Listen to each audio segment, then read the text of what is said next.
Ouais, c'était pour dire, euh, je voulais dire cette phrase que ça me revenait comme ça à l'esprit. Enfin, c'est moi qui l'ai trouvé, hein.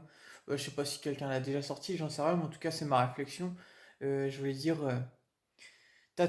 c'est bien d'avoir les pecs, mais c'est mieux d'avoir la tête. Pourquoi? Parce que si t'as les pecs, c'est bien d'avoir les pectoraux ou les bras, etc. Mais si t'as pas l'esprit qui suit, tes pectoraux, ils serviront à rien ou à pas grand-chose en fait. Je vais même dire à rien en fait. Parce que si t'es à plat en fait, que t'as pas la mentale, bah n'importe quelle personne en fait qui sera plus forte que toi mentalement bah pourra te la mettre en fait, tu vois. Donc tes pecs ils servent à rien. Vous voyez que votre raisonnement humain il est stupide ici.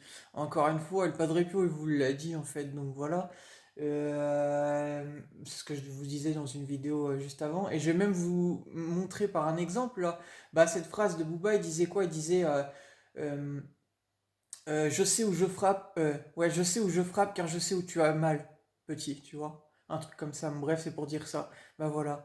Euh, si on sait en fait votre point faible ou quoi, bah quand on frappe, bah t'as capté en fait, genre frapper c'est une image, mais c'est pour dire en fait, on sait où taper en fait, on sait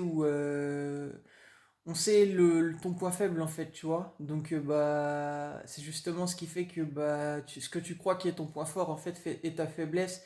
Comme m'avait dit le Padre Pio, hein, ce qu'il m'avait dit aussi, il m'avait dit parfois ce que l'on croit qui est un bien est un mal, et ce qui est un mal parfois est un bien.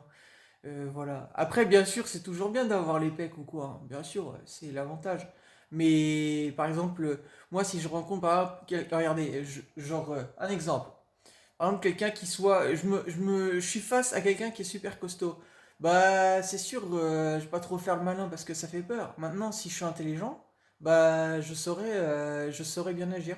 Donc, je prendrai ce qui est autour de moi pour me défendre.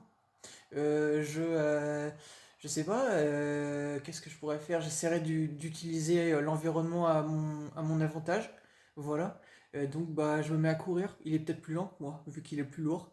Donc voilà, vous voyez que votre raisonnement est stupide parce que justement ce que vous croyez qui fait votre force, et bah parfois ça fait votre faiblesse. Vous voyez? Le plus important c'est l'esprit.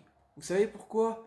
Les plus grands champions étaient les plus forts d'esprit, que ce soit dans les arts martiaux ou autres, hein, ça a toujours été la même chose en fait. Vous regardez Bruce Lee, déjà tous les arts martiaux en fait.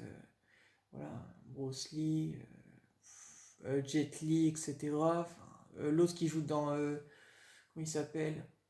Oh, ça fait longtemps que je l'ai pas vu ce film. Ip Man, non? Un truc comme ça, je crois. Il est super fort lui aussi. Bref, il y en a plein, hein. Même aussi à l'ancienne, ceux qui regardaient le film de Shanghai avec Sam Holo, il est costaud aussi. Steven Seagal, bien sûr, très fort aussi. Il y en a plein, hein, des gens qui sont costauds, hein, en arts martiaux. Et vous voyez, ils sont pas costauds dans les pecs. Ils sont bien bâtis, mais ils sont pas costauds dans les pecs. Mais quand t'as l'esprit, tu peux battre qui tu veux.